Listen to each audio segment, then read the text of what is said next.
Long ago in a galaxy far, far away, Star Wars actually meant some shit. Yeah, remember when? Now we get Star Wars video game cutscene, the movie.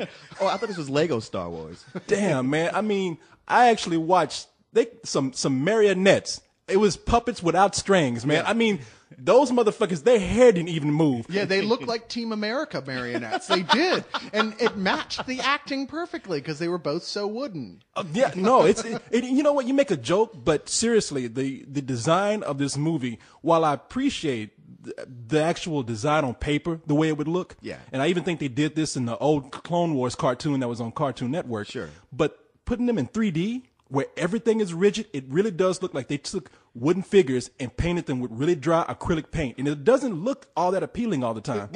Sorry, go ahead. Well, that's the thing about it. It's like that really bothered me through so much of the first half or third of the movie. Eventually, I kind of got used to it. Like, okay, I see what they're doing. They are painting them to look like wooden figures, or more and more like little figures from like a Warhammer game or D&D figures.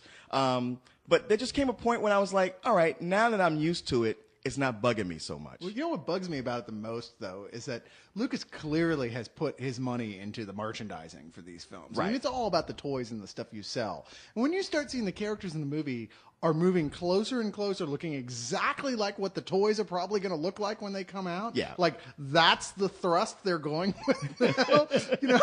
It's funny. It's a little too obvious.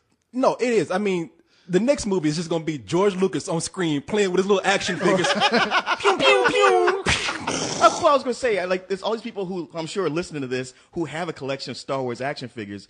There's no reason that you can't just take your own action figures and make your own movie. Although I know a lot of you are afraid to break open those packages because you don't want to devalue the figures. But And don't put videos of your little movies on Spill either, because we don't want to see them. well, hell, we just watched this one. Why not? Oh, that's true. You've got a better chance of having a more entertaining storyline, that's for sure. Well, what's jarring about it is that Lucas is always like people. If you talk bad about George Lucas, they always quick to say like, "Man, that guy's on the forefront of technology, and he's the one that makes this possible. He's the innovator." And then you watch this, it's like, well, this is several steps backwards from where 3D animation is right now. People get that upset because there's really not a lot of mythologies of science fiction that this much money and time has been put into. And so people are very defensive about it. But you know what? People, stand up for yourselves. They can do better than this. There can be another mythology out there. We don't have to stick with this piece of shit they keep handing us. And believe me, this is just yet more shit. Okay, where's the dramatic tension when we know everything that's going to happen to every single one of these characters? It really is taking a step back in dialogue. If you thought the dialogue in Star Wars could get no worse, wait until you hear a little Jedi say, "Hey, Sky Guy," talking about Luke Skywalker, and "Hey, Stinky," and I'm just like, God damn. No, they call Jabba the Hutt's little son Stinky. Stinky. And I know you guys are going to crucify me for this. I thought the movie was okay. I'm not going to crucify you because I was just going to say, for all my complaining, my flag is up. I give up, George Lucas. You got me. It's a fucking kids movie.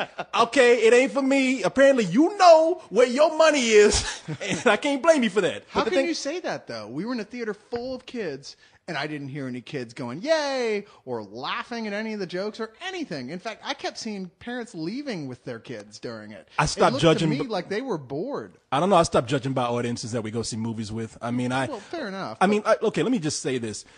And the movie opens up with me not knowing what the fuck is going on. It's just a bunch of stuff blowing up, and then they even come in with a guy that sounds like a World War II newsreel announcer. "Our boys in space, the Jedis are fighting the Empire. What are they going to do now?" And it's like, God be damned. Star Wars don't even know what Star Wars is anymore. It was like Starship Troopers, except it didn't turn out to be a joke. It really was. No, it was what is this, a propaganda film or something? I see what they were doing. They were trying to do something of a World War II newsreel, but they ain't never done that before. It's like, why now? Well, he's always talked about how Star Wars was ripped off from the past, and the serials and the newsreels and the World War II films. So I guess somebody just said like, hey, let's actually put some of that in there, and then nobody else followed it up to carry that theme. That's what it was. And even the announcer who was doing it, he was kind of like, "We open up with the Jedi." Come on, man. You want me to read this shit for real? Like that? Yeah, like exactly. Okay. Our boy, no, come on, man. No, but so the movie opens up like any other Star Wars movie. They open up in the middle of action, and you don't really, in this movie, you're not really clear what's happening. However, when they got into the real meat of the story, which is the Jedis have to go back and they have to go and save Jabba the Hutt's son, who's being held as a hostage because Count Dooku, which is a stupid ass name, he wants to create this rift between Jabba the Hutt's what are those things? The travel, the trade routes. The trade, which makes no sense because this is outer space. There's no like just roads you have to go down and mountains between them. You could take a very short detail in any one of the dimensions to get around. Well, you do think if they're going at warp speed, it's like they could just warp around anything. But Exactly. but apparently there's trade routes which are easy to go through. And Count Dooku wants to create a rift between Jabba the Hutt and the Jedi Alliance and the Federate or the Republic, whatever the fuck they're called, so that they can ruin these trade routes and somehow ruin the Republic's whatever shit they got going on. It's funny. It's a simple storyline, but even you messing it up and explaining it, and it's kind of that way. Please explain it for me. Well, no. I mean that is it. You know, the what do they call the Sith? Count Dooku and his band of meanies are trying to make the Jedi look bad. They kidnap Jabba the Hutt's son, but then they're trying to set it up to make it look like the Jedi did it. So Jabba the Hutt, who's like a mafia don, won't let the Jedis come through and help them in this war and see, okay, now I'm getting in the middle of like, what the hell's exactly. going on? Yeah. Well, I guess the trade routes are important for the Republic for cause. all you kids out there who this movie is meant for, you need to know about trade routes and war and the intricacies of diplomacy and whatnot. Yeah, apparently you got to watch Gulf War news reels to understand this movie. Mixed with the perils of Pauline, of course. The only thing stopping Count Dooku from twirling his mustaches was that it was apparently made of wood and nailed to his face. And there was no railroad track to tie Anakin to. There's a point where he goes, like he's trying to do the evil laugh. And it's funny because they talk about how the Hutts, Jabba the Hutt's clan, they're the greatest gangsters in the universe, and then they go to Jabba the Hutt's uncle, not his nephew, but his uncle, not his niece, but his uncle, and he's like, I kidnapped Jabba the Hutt's nephew because I want to be the biggest Jabba the Hutt don in the universe. I'm like, when did this motherfucker turn gay? Yeah, he was center square in Universal Squares, that TV show. It was right next to Paul Lynde.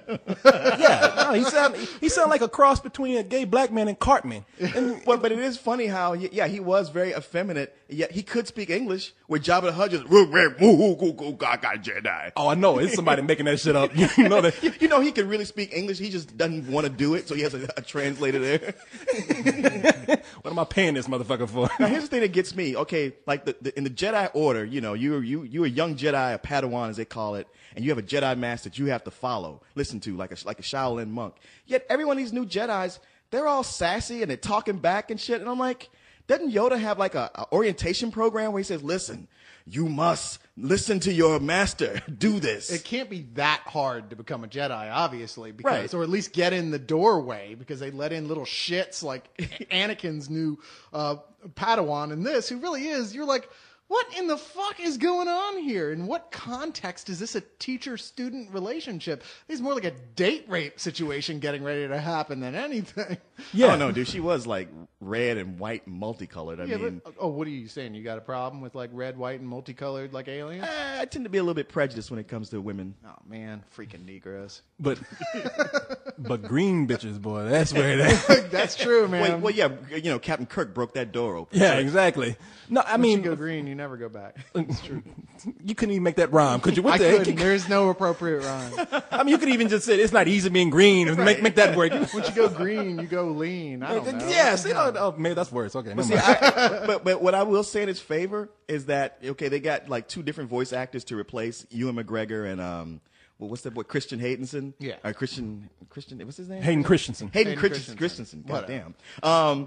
Which I couldn't tell it wasn't them until they showed it at the end credits. But these guys are much better actors than the two of them. I mean, I thought the acting, as bad as it is, as witty as it is, was still better than it was in those prequels. Yeah, no, I agree with you there. It's a little more animated, but partially because I think they were letting them be more animated in this one because it actually was a cartoon. Yeah. You know, but, you know, all that being said, don't you think his whole, like, oh, this is just based on a serial thing has just turned into a fallback excuse for being lazy at this point? I've more said that than from the anything beginning. Else?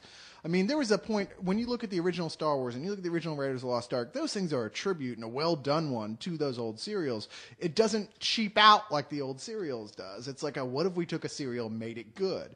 And now they're just going, fuck it. It's the old serials. We can do whatever the fuck we want. It doesn't matter. No, they really have become lazy, and I really do think it had it's because Star Wars has become such a commodity, and they really do know that the children is where the real money is. Because Star Wars, from the beginning, I mean, when it first started out as a true mythology. It was they were trying to make a real movie. Right. Soon after, they said, shit, we can sell toys, and we made this much money. And George Lucas just said, I don't give a fuck what y'all think. I'm gonna make this a children's movie, and that's what he did. And as a children's movie, I got wrapped up in the story, not big time, but just a little bit, where they had to return Jabba the Hutt's son. I really wanted to find out where that was going, but overall, I mean, it's not Star Wars anymore. No. And any adult who's still holding on to that dream that this is authentic, then you're screwed. You're retarded. This is a bad dream that you had after like the first 3 Star Wars movies of the worst thing that could happen to the universe, and it came true. Damn, that's harsh. Well, for somebody like Star Wars Dave, that's true. I mean, that dude is hanging on. I think this is the one that's going to make him wake up screaming.